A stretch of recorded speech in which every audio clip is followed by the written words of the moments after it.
Hi, everyone. Welcome to Liberty Chats, a podcast from the Steamboat Institute. My name is Christina Eastman, and I'm a member of the Emerging Leaders Council, a leadership program out of the Institute. And I'm so excited to be here today. My guest is Lily Kate, a social media influencer and host of the Lily Kate Show. Thanks for joining us, Lily. Thank you for having me.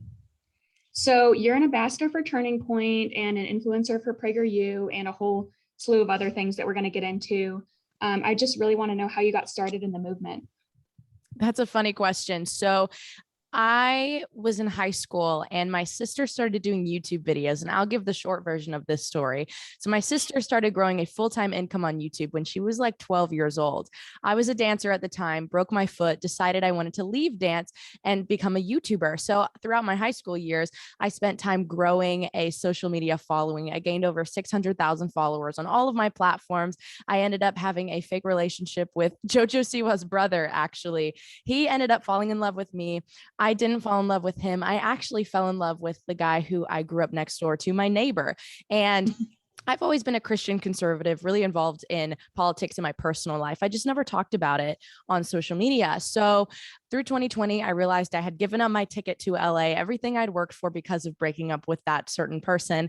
And then I just drowned my woes in Daily Wire content, listened to Michael Knowles, Matt Walsh, Ben Shapiro, Andrew Klavan, all of them, and decided I wanted to start my own and start with my own voice. So now I go around the nation speaking about radical feminism and how we are facing toxically low levels of femininity in our society. So it's really just been a step by step, and slowly God's been revealing to me what exactly my purpose is in this world. And I think I found it. That's awesome. So social media has really changed the face of politics. And I know you're aware of that because, of all the content you put out there, especially when so many Gen Zers are really getting their news from social media. I think our audience would really like to know what's popular these days for your generation. Is it Instagram, Snapchat? And do you think that will change in the near future?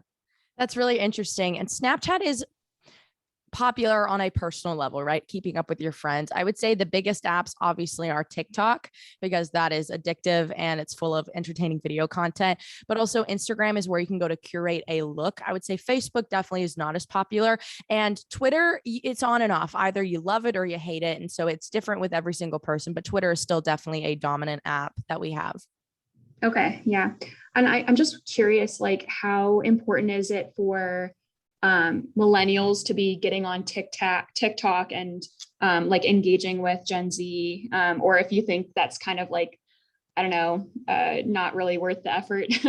Well, what's actually funny is that my mom spends more time on TikTok than I do, right? My dad has a TikTok account and they're Generation X. So I think the question is not should millennials be on TikTok, it's how much time are they actually spending on it, and should we be worried about that? Because everyone spends so much time on TikTok, and TikTok is really good at curating your audience, right? So it feeds you the videos that they know you're going to react well to, and that's why, one of the reasons at least, why it's so addictive. And so I think the question more so is how can we utilize it for our ends? Because I'm a conservative, I'm a Christian, and conservatives and Christians are just terrible at utilizing the power they have to reach the ends that they want to get to. So I think the question is more, how can we use the power with militant, progression, and also use it for good?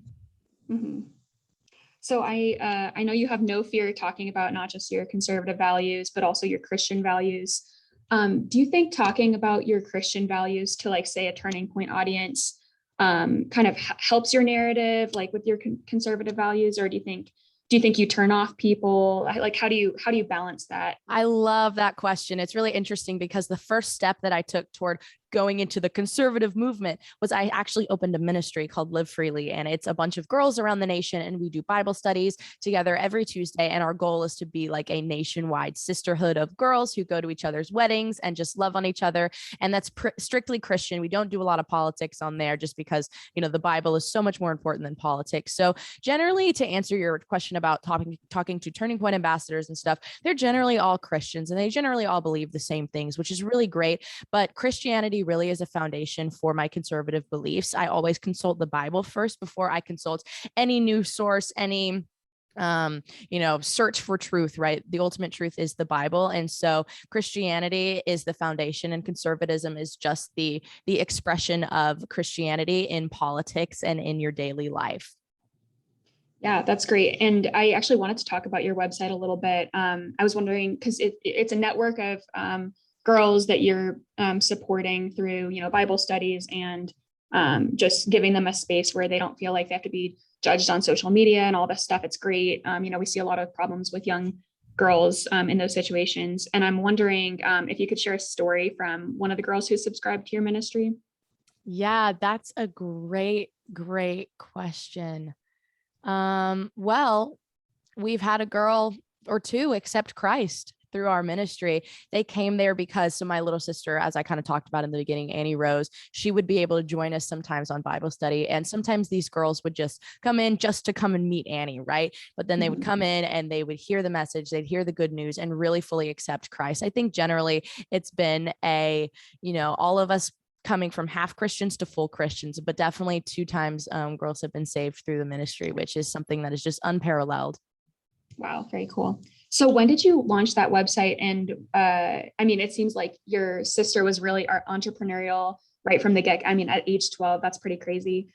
When did you kind of like launch into the entrepreneurial space? Yeah, so I launched LiveFreely last December. So December of 2020, like pretty much the week before New Year. So we're coming up on a 1-year anniversary. My podcast was soon after that in late January, early February.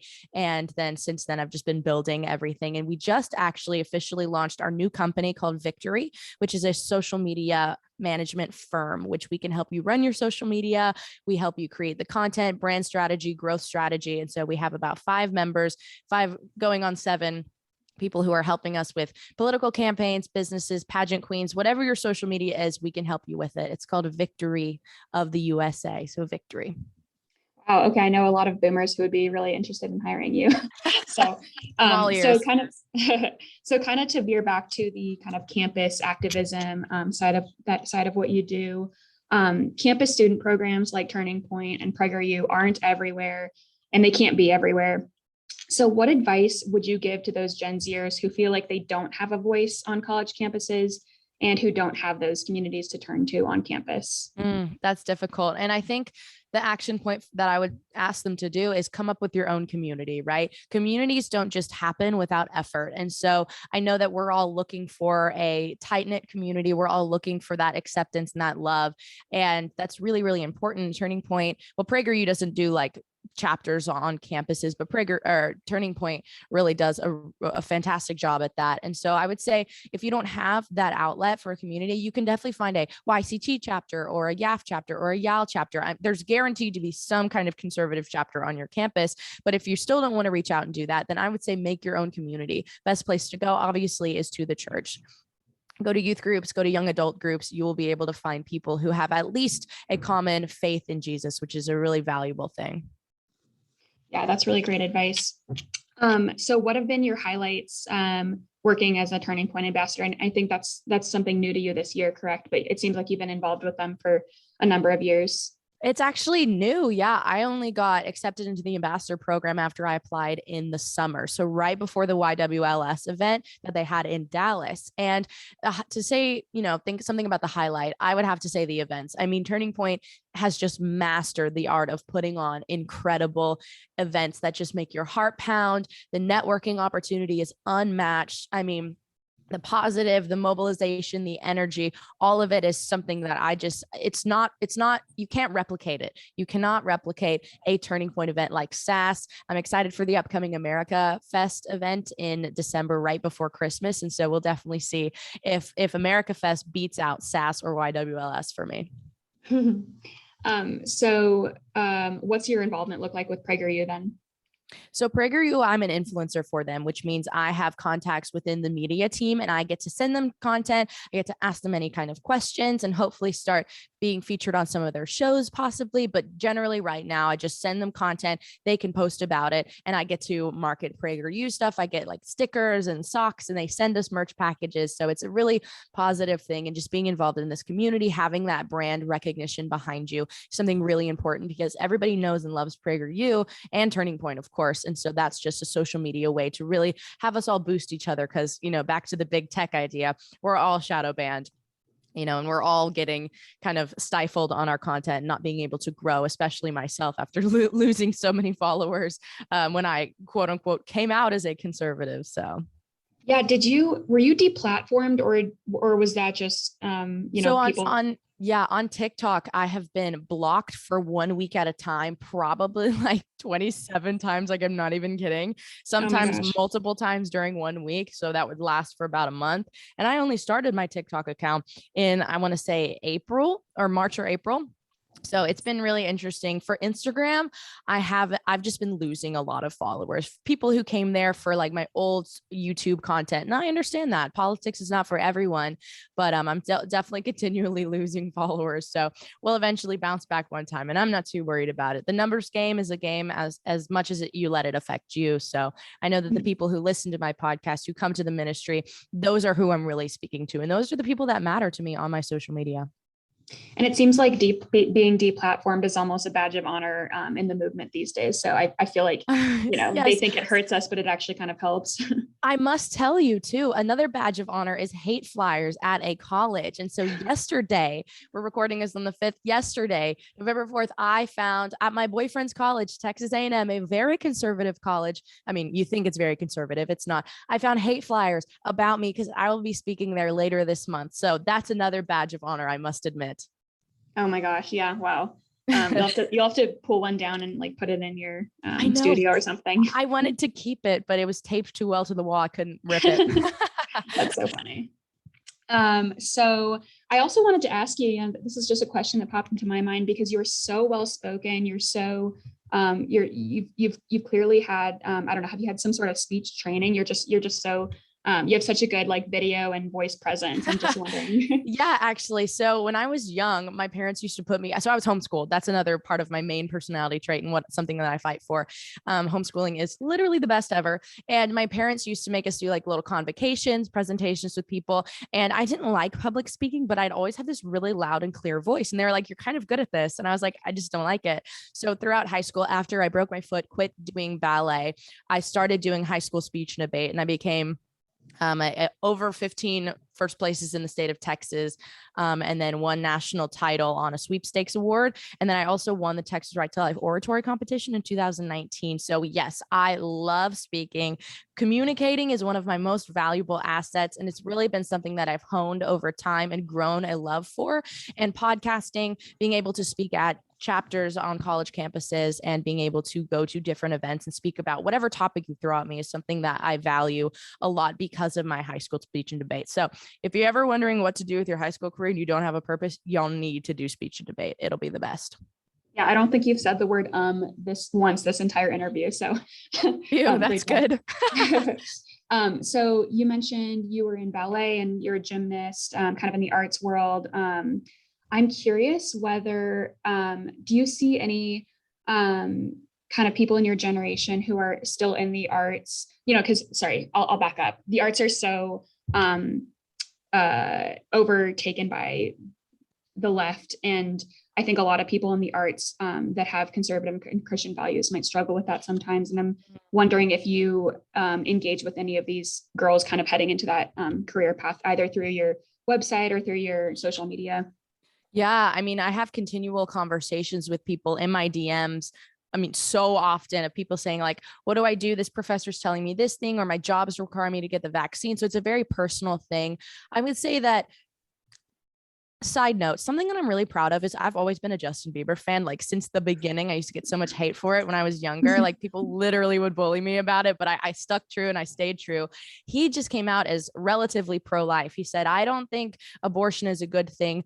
I think it's killing a baby. And that's exactly right. And so, always Justin Bieber's a good way to go. But me personally, yes, it's conversation after conversation in my DMs. I always open them up. I always say, hey, if you're struggling with this issue, I have advice, or I would love to talk about it, or I would love to tell your story on my podcast. And that's a really great way to just bring light to these things. I also know a lot of people who work with the Leadership Institute or Campus Reform, who's obviously doing writing for on-campus stories that are crazy. And I always encourage them to write things or go on something like Isabel Brown's show, Frontlines, where they tell the stories of indoctrination happening on campus. So I love connecting people and getting the stories out, because stories are the way that we're going to win. I mean, come on, the Virginia election was literally flipped because of the Loudoun County story that the Daily Wire broke. That's an amazing thing. And that should be proof, first of all, to conservatives that we can actually frame and change the conversation around what's happening in an election or in a state because of one story, if we mobilize and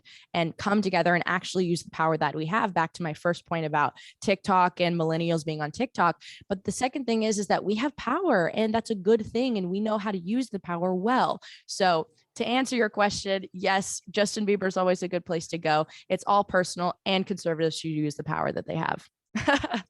You really seem like you're already a mentor at such a young age for a lot of girls, and probably a lot of other people as well. Who were your mentors, kind of both in the Christian space and the kind of politics realm? You are asking me all my favorite questions. So technically, I would have 3 mentors. First of all, I do want to say I have 2 parents, and my dad has 7 degrees. My mom is our momager. She is incredible, and she is just such a baddie, right? She's Irish, so you never want to get her angry. I also have a mentor in the business side of my life, right? Her name is Kathy. She works in insurance. She's a really big name in insurance, and she helps me think through everything thoroughly. I also have another mentor. Her name's Carmen. She sends me Bible verses every morning. She always checks up on my faith. How is everything going? Have you been to church? Are you traveling too much to go to church? Here's a church in the area. You need to go here because you need your time with Jesus. And then I have another woman who works at IBM, and she is amazing, and I just love her. She's oh darn, I said she's higher up in that company. She definitely just helps encouraging and uplifting me in the ways that I need to go. Great. So we only have a few seconds left, but I think our audience would love to know what is next for you in your exciting career path. Do you have any big projects on the horizon? Oh, yes. Very, very many of them. However, the biggest thing I would say is if you're on a college campus and you want to hear the truth about radical feminism and how it is destroying women from the inside out, have me on your campus. We'll be doing a March speaking tour. So the whole month of March, we're going around all the US, and we are going, it's during Women's History Month. So that's really exciting. But yeah, if you want to book me for that, come to your campus. Our rates are pretty low right now. All you have to do is pay for travel and then a little bit extra, and boom, I will be there. But the month of March, reach out to me. You can go to victoryofusa.com and book me for a speech, and we will get in contact with you and get that organized ASAP. It was so great to have you, Lily. Thanks for sharing all of your wisdom with us. Well, thank you for having me. Thank you so much for joining us on Liberty Chats today. Please consider giving us a rating and review on iTunes if you're enjoying the show.